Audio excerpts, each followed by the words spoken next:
네, 휴일인 어제 야당이 단독으로 추진한 이상민 행정안전부 장관 해임 건의안이 국회 문턱을 넘었습니다. 그 여파가 지금까지 이어지고 있는 건데요. 일단 내년도 예산안 협상은 안개 속이고 국민의힘은 이태원 참사 국정조사 보이콧 가능성을 열어두고 있습니다. 복잡하게 꼬여있는 연말 정국, 실타래를 풀 뚜렷한 계기도 보이지 않고 있습니다. 전국 주요 현안 오늘은 추은호 해설위원과 짚어보겠습니다. 네, 어서 오십시오. 네, 안녕하세요. 네, 정리해보면 이제 어제 해임안이 국회 본회의를 통과했고 윤석열 정부 들어서 보면 두 번째 해임 건의안 가결입니다. 일단 민주당 의원 전원이 참석한 것도 좀 이례적이고요. 네. 그렇습니다. 이번 해임 건의안 처리는 여러 면에서 좀 이례적인 사건이었습니다. 예. 다른 한 안건 없이 해임 건의안 딱 한 건만 본회의에 올랐다는 것도 그렇고요. 또 일요일에 그것도 해임 건의안을 처리했다. 보통 일요일에는 회의를 잘 네. 열지 않습니다. 열려면은 뭐 이제 예산안이라든가 아주 시급한 안건을 처리할 때 말고는 잘 안 열리는데 일요일 그 72시간에 맡겨서 어쩔 수 없이 열었다라는 점. 그리고 네. 말씀하신 대로 민주당 의원들 전원 참석 그리고 야권이 굉장히 결속된 모습을 보였다는 거죠. 박진 장관 해임 건의할 때는 정의당도 불참하고 네. 그 야권 민주당 위주로 이렇게 진행이 됐습니다만은 어제 표결에서는 민주당 또 정의당 그리고 무소속 대부분 이렇게 다 참석해서 야권이 결집하는 모습을 보였다 이렇게 보시면 될 것 같습니다. 네, 일단 국민의힘 같은 경우는 해임 건의안 통과에 강하게 반발을 하고 있고 대통령실은 어제만 해도 입장이 없다 혹은 뭐 무응답 이렇게 좀 요약이 됐는데 조금 전에 좀 입장이 나오기도 했거든요. 법적 책임을 명확히 해야 국가 배상 가능하다는 얘기와 함께 진상을 가리고 나서 판단할 문제다. 어제와 오늘의 입장이 좀 바뀐 겁니까? 유지된 겁니까? 헷갈려요. 그러니까 오늘 대통령실에서 밝힌 입장은 대통령실의 기존 입장 그대로입니다. 네. 그러니까 해임 문제는 진상이 먼저 가려져야 된다. 그 이후에 판단하겠다는 건데 네. 대통령실 입장에서는 만약에 입장 없다라고 많이 보도가 됐습니다만은 저는 그렇게 보지 않았고요. 왜냐하면은 입법부가 결정한 국회가 결정한 문제를 본회의에서 의결한 문제를 물론 야당 위주로 됐더라도 저 정부가 대통령실에서 그냥 없는 것처럼 그 무시한다. 그거는 있을 수가 없는 일입니다. 어떤 네. 식으로든지 대응을 했어야 됐는데 그래서 박진 장관 해임 건의할 때는 바로 그 다음 날 받아들일 수 없다, 받아들이지 않는다라고 입장을 내지 않았습니까? 네. 그렇지만은 요번은 그래도 그렇게 거부하는 입장을 내지 않은 것은 제가 보기에는 그겁니다. 일단 수사가 진행 중이다. 수사가 진행 중인데 해임 건의안 못 받아들인다라고 했을 경우에는 수사에 지침을 주는 거죠.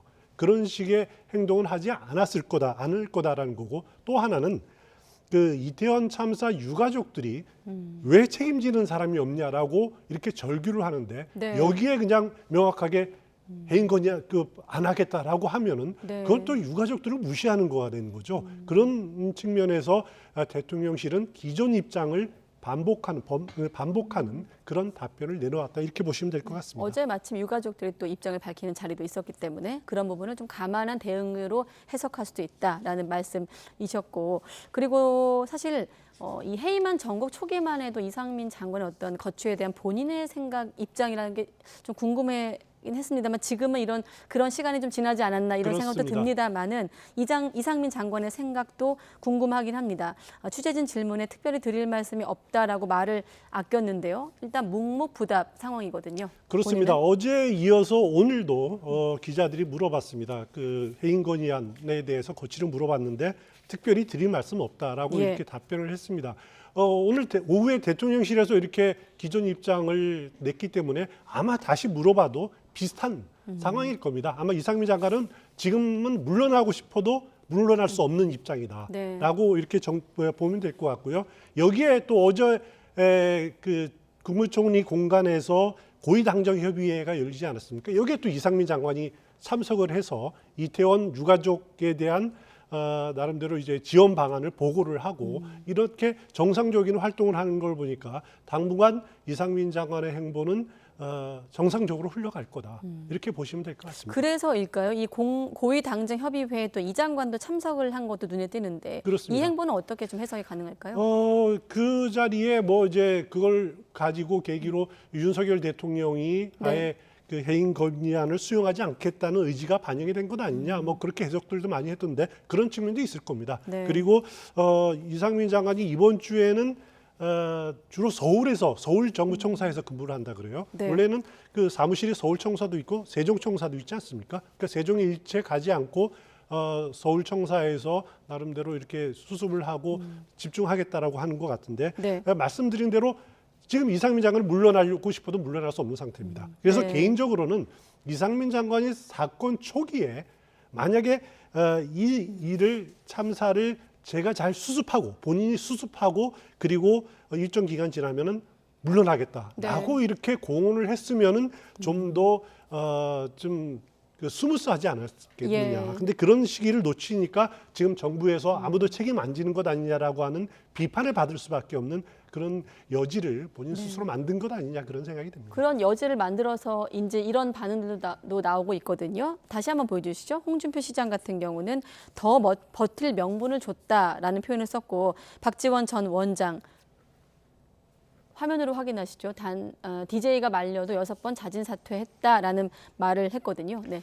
예, 그러니까 이제 정치를 오래 한 정치 구단들의 네. 훈수, 눈여겨볼 만한 대목인데요. 홍준표 대구시장 경우에는 야권이 이렇게 그 해임 건의안을 바로 처리함으로써 원래는 국정조사 한 다음에 거기서 진상규명이 되고 책임을 물어야 되는데 먼저 해임 건의안을 처리를 해버리니까 네. 정치적 책임을 물어야 될 장관에게 물을 수 없게 됐다. 그러니까 이상민 장관이 더 버틸 명분을 가지게 됐다라고 이렇게 주장을 했습니다. 뭐냐면 윤석열 대통령이 그 책임을 묻고 싶어도 야당의 밀리는 형편이 되니까 아예 물러나게 하고 싶어도 물러날 수 없는 상황을 만들었다라고 하는 것이 홍준표 시장의 그 생각이고요. 반면 예. 박지원 전 원장 경우에는 이상민 장관이 스스로 물러난다고 해야 된다. 그 대통령의 성공을 위해서는 대통령의 후배이자 측근인 이 장관이 스스로 사퇴를 먼저 말했어야 됐다라고 하는 아쉬움을 표시합니다. 그러면서 본인이 DJ 시절에 자기가 6번이나 이렇게 물러났지 않았느냐. 그것은 한국의 정치 문화가 책임 정치이기 때문에 그렇다라고 뼈 있는 일침을 가했습니다. 네. 아까 해임 건의안 표결 결과를 좀 알려드렸는데 그때 재석 의원이 183명, 찬성이 182명이었는데 자, 이 자리에 국민의힘, 그러니까 본회의장에서 눈에 띄는 인물이 있었습니다. 국민의힘 소속 의원 가운데 유일하게 권은희 의원이 본회의장에 남아서 야당 의원들과 함께 표결에 참여했는데 국민의힘에서 이런저런 말들이 나오고 있거든요. 잠깐 들어보겠습니다. 저는 권은희 의원이 우리 당 의원이라고 생각하지 않습니다. 그분 아직도 우리 당 당적을 갖고 있다는 게 저는 몰상식하다고 생각하는데요. 예. 정말로 자기가 소신과 철학이 뚜렷한 사람이라고 한다면 네. 소신과 철학이 뚜렷하게 그냥 당적을 버리고 탈당하시면 되잖아요. 아니 자기가 이익이 될 때는 소신과 철학과 상관없이 계속해서 배치 달고 싶어서 그렇게 눌러앉아 있으면서 네. 다른 데 가서 소신과 철학이라 그러면 웃기지 않습니까? 그렇습니다. 네, 김기현 의원이 아직도 우리 당 당적이냐고 하는 얘기는 지난번 경찰국 신설 논란 때도 권은희 의원이 이 장관을 비판하면서 당론과 좀 다른 소리 낸 거를 지금 얘기하는 것 같긴 합니다. 그렇습니다. 권은희 의원은 뭐 아시다시피 원래 국민의당 출신이죠. 네. 합당 과정에서 국민의힘 의원이 됐는데 당초 그때부터 제명해달라 요구를 했지만은 제명하면은 국회의원직을 유지하지만 탈당하면은 또 의원직을 박탈당하지 않습니까? 그렇게 네. 해서 어떻게 보면 국민의힘의 당론과는 좀 어긋난 행보를 계속 해왔습니다. 검수완박 국면에 찬성표를 던졌었죠. 네. 그리고 행안부 경찰국 신설 안 된다라고 반대를 해왔었고 이상민 장관이 또 최근에 탄핵도 주장을 했었고 그렇기 때문에 지난 9월에 중앙윤리위원회에서 뭐 징계 절차도 밟지 않았습니까? 네. 근데 그때 결과가 징계를 내리지 않았습니다. 엄중주의에 그쳤습니다. 주의는 징계가 아닙니다. 징계는 네. 경고부터 내리는 건데 그 당시에 이제 그 징계를 못 내린 이유가 헌법기관인 국회의원이 자기 소신에 따라서 이렇게 발언하고 행동하는 것을 제어할 수 있느냐라고 하는 그 주장이 나름대로 가만히 됐던 것 같은데요. 네. 그렇지만은 이번에는 또 다시 이렇게 당론에 어긋나는 결정을 했으니까 이번에는 다시 징계해야 되는 것 아니냐? 뭐냐면은 정당한 이유 없이 당명에 불복한 것은 징계 사유가 된다라고 하는 그런 의견도 있습니다. 그래서 네. 어떤 결정을 내릴지 국민의힘에서는 또 이제 선택을 해야 될 지금 시기가 된 것 같습니다. 네, 여기에 대해서 권은희 의원은 생명을 잃어도 책임지지 않는 게 당론이라면서 반론하기도 했고요. 아무튼 지금 회의만은 통과됐고 회의만으로 여권을 지금 압박하고 있는 민주당 다음 스텝, 다음 이제 시나리오는 탄핵 소추안인데 그렇습니다. 물리적으로 어떻습니까? 민주당이 할 수 있는 마지막 카드라고 볼 수 있는데 어떻게 좀 예상하십니까? 탄핵 소추안은 내면은 역시 가결이 될 겁니다.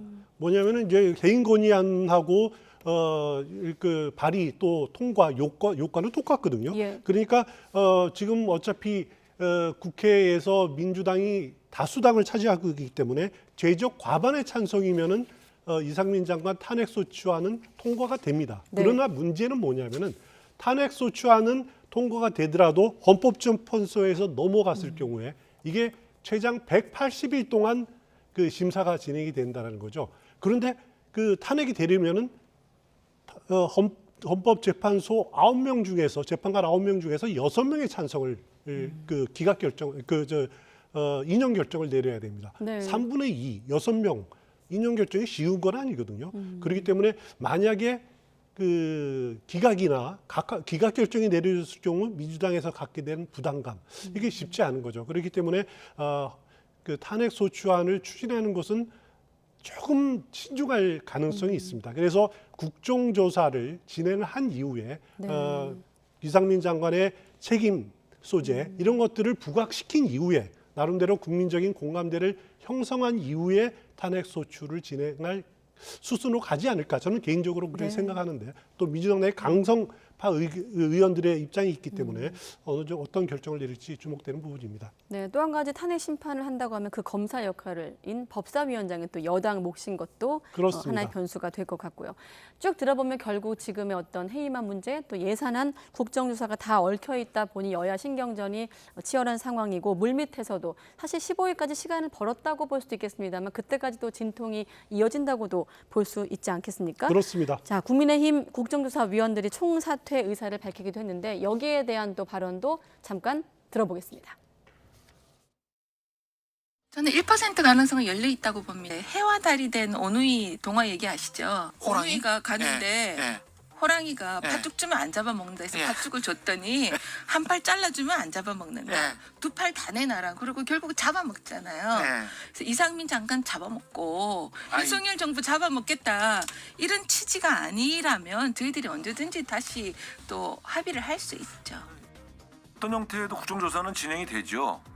여야 원내대표 합의가 깨져서 번복되지 않는 한 양당의 지도부가 합의한 사항은 지켜지는 거죠. 그리고 본회의를 통과했지 않습니까? 그리고 국정조사 특위를 열어서 위원장과 간사 선임을 했지 않습니까? 그렇기 때문에 그 국회의 결정 사항은 유효한 거예요. 그래서 제가 볼 때는 뭐 그 국정조사 특위 위원들이 해임 건의안과 연동해서 안 들어오신다. 마지막까지 예산안이 통과됐는데도 그때 가서는 야3당 단독으로 할 수밖에 없죠. 네, 조 의원이 해와 달이 된 오늘 얘기를 꺼내서 한번 찾아봤더니 사실 참사 국정조사위 내용과 좀 걸맞지 않는 좀 동화의 내용인 것 같고 일단 1% 가능성이 열려 있다 이 대목이 좀 눈에 띄긴 하거든요. 의원님. 그렇습니다. 근데 1% 1% 열려 있고 그건 달리 말하면 99%는 안 열려 있다, 닫혀 있다라는 거거든요. 네. 그만큼 국민의힘은 이제 해임 건의안 통과를 계기로 국정조사에 응할 수 없다라고 하는 입장은 아직까지는 변함이 없는 것 같아요. 네. 그런데 아직 당 지도부에서는 결론을 내리지 않았습니다. 그거는 아직 예산안 처리 문제가 마감되지 않았기 때문에 네. 이거를 이렇게 고리로 해서 야당과의 협상에서 조금 더 예산안에 좀 유리한 고지를 점하겠다 그런 의도가 담겨 있는 것 같고요. 네. 실제로 국정조사에 참여하지 않겠다라고 하는 결론까지는 아직은 아닌 것 같습니다. 아직은 유동적이다 이렇게 보시면 될 것 같습니다. 네. 그리고 여기에 대해서 아까 우상호 의원 같은 경우는 국민의힘 의원들이 마지막까지 들어오지 않겠다고 하면 단독으로 할 수밖에 없다라고 했거든요. 이 부분은 좀 어떻게 들으십니까? 야당 단독으로 진행이 될 수가 있죠. 네. 일단 수적으로 봐도 특위가 야권이 11대 국민의힘이 7입니다. 그러니까 야권만으로도 단독으로 국정조사를 진행을 할 수는 있습니다. 그러나 문제는 뭐냐면은 정부가 조사 대상 기관인 정부가 과연 협조를 하겠느냐, 반쪽짜리 청문회라든가 반쪽짜리 조사에 정부가 협조를 하겠느냐라고 하는 것이 의구심입니다. 그러면은 국정조사를 통한 진상규명이 제대로 이루어지지 않을 가능성이 상당히 있거든요. 한계가 있거든요. 그렇기 때문에 야권만의 국정조사, 반쪽 청문회는 국정조사는 어떻게 보면은 수레가 두 바퀴로 굴러가야 되는데 한 바퀴로만 굴러가기 때문에 네. 제대로 된 진상을 밝히기도 어렵고 잘 굴러가지도 어려울 겁니다. 그래서 무슨 수를 쓰더라도 국민의힘의 동참을 이끌어내는 것이 지금 우상호 위원장의 과제다, 이렇게 보시면 될 것 같습니다. 네, 예산안 두고도 이런 분위기가 여전히 이어지고 있는 상황인데 일단 김진표 의장이 15일을 못 박았거든요. 그럼 그때까지 아까 말씀드린 대로 협상을 좀 이어갈 텐데 최대 쟁점은 법인세법 개정안이라고 아까 취재 기자도 전해줬고요. 그렇습니다. 의견을 좀 좁히기 어려운 분위기인가요? 이 부분에 대해서? 일단 법인세 부분은 지금 최고 세율 25% 돼 있는 거를 22%로 바꾸자라 내리자는 것 네. 아닙니까? 정부의 원안이 그렇습니다. 그런데 이거는 뭐냐면은 2017년에 바뀐 내용입니다. 그러니까 문재인 정부 들어서 첫 해에 25%로 높여놓은 것을 다시 22%로 돌려놓자라는 것이 정부 그리고 국민의힘의 입장이고, 반면에 민주당은 이렇게 다시 법인세율을 낮추는 것은 슈퍼부자들을 위한 그런 세금 깎기에 불과하다. 네. 그렇기 때문에 오히려 중소기업 그리고 중견기업에 대한 세율을 좀 낮춰야 된다라고 주장을 하고 있습니다. 양쪽이 팽팽히 맞서고 있는데 사실 네. 세법 전문가는 김진표 국회의장입니다. 김진표 국회의장이 공무원 시절에 경제부총리 지낸 거 다 아시겠지만은 네. 재무부 시작할 때부터 세제실에 근무하고 또 재경원에서 세제실장까지 하는 세제 전문가거든요. 김진표 의장이 낸 중재안도 지금 받아들이지 않고 있는 상황이기 때문에 마지막에 창조적인 해법들이 조출이 될까? 거기에 기대감을 약간의 갖고는 있습니다만 오늘 주호영 원내대표 이야기를 들어보니까 진전이 있을 가능성도 저는 있다라는 생각이 듭니다. 네, 국회 선진화법 도입 이후 처음으로 정기국회 안에 예산안이 처리되지 않은 거라고 아까 전해드렸는데 어떻습니까? 단독 처리 가능성을 예상해 볼 수 있을까요? 지금 보면 합의가 되지 않으면 정부의 원안, 민주당의 수정안 이렇게 하겠다고 했거든요. 그렇습니다. 일단 여야가 합의가 되면은 합의안이 우선적으로 처리가 되겠죠. 네. 그런데 합의안이 안 되면은 15일에 김진표 의장이 그냥 처리하겠다고 공언을 했으니까 제일 먼저 처리될 안이 민주당 감액안일 겁니다. 네. 그럼 민주당 감액안이 통과가 되면은 정부 원안이 자동적으로 폐기가 될 거고요. 민주당 감액안이 어떤 내용이냐면은 민주당의 안이 아직 공표가 되지는 않았습니다. 대략 보니까 정부 639조 정부 원안에서 한 2조 원 정도를 감액하겠다라고 정리가 된 것 같습니다. 네. 당초 7조 7억 원, 7조 7천억 원을 감액하겠다라고 한 데서 5조 감액하겠다라고 줄어들었다가 2조 정도로 감액하면은 사실 많이 이렇게 줄어든 내용이거든요. 그래서 만약에 그때까지 합의가 되지 않는다면은 민주당 안대로 진행이 되면은 통과될 가능성이 높습니다. 이거는 민주당 다수 의석이기 때문에 네. 그렇지만은 과연 나라 살림을 야당 단독으로 이렇게 통과하는 것이 바람직한가라고 하는 의문은 계속 들 거기 때문에 민주당으로서도 좀 신중할 수밖에 없다, 이렇게 생각이 됩니다. 네, 시간은 거의 다 됐는데 지지율까지 보겠습니다. 리얼미터 지지율인데 대통령의 지지율 2주 연속 상승세가 멈췄다고 좀 볼 수 있을까요? 어떤 점이 눈에 띄십니까? 그렇습니다. 윤석열 대통령의 국정수행 지지율 매주 월요일 나오는 리얼미터 여론조사를 보면은 네. 긍정평가가 38.4%로 지난주에 비해서 0.5%포인트 줄었습니다. 네. 부정평가도 소폭 줄었고요. 그러니까 그동안 2주 연속 계속 오르던 윤석열 대통령의 긍정평가가 숨고르기를 하고 있다. 예. 이렇게 생각이 들고요. 그래도 그나마 보수층에서 좀 결집했다. 보수층의 지지율이 오르고 반면에 중도층은 좀 하락했다. 그것이 지난주 여론조사의 결론이다라고 보시면 될 것 같은데 그거는 네. 지난주에 가장 큰 이슈가 화물연대 파업 아닙니까? 예. 여기에 대해서 진보 또 양 진영이 또 진보 보수 양 진영의 편이 확실히 갈라진 결과가 여론조사로 나타났다 이렇게 보시면 될 것 같습니다. 네, 여기까지 듣겠습니다. 추은호 해설위원과 함께했습니다. 고맙습니다.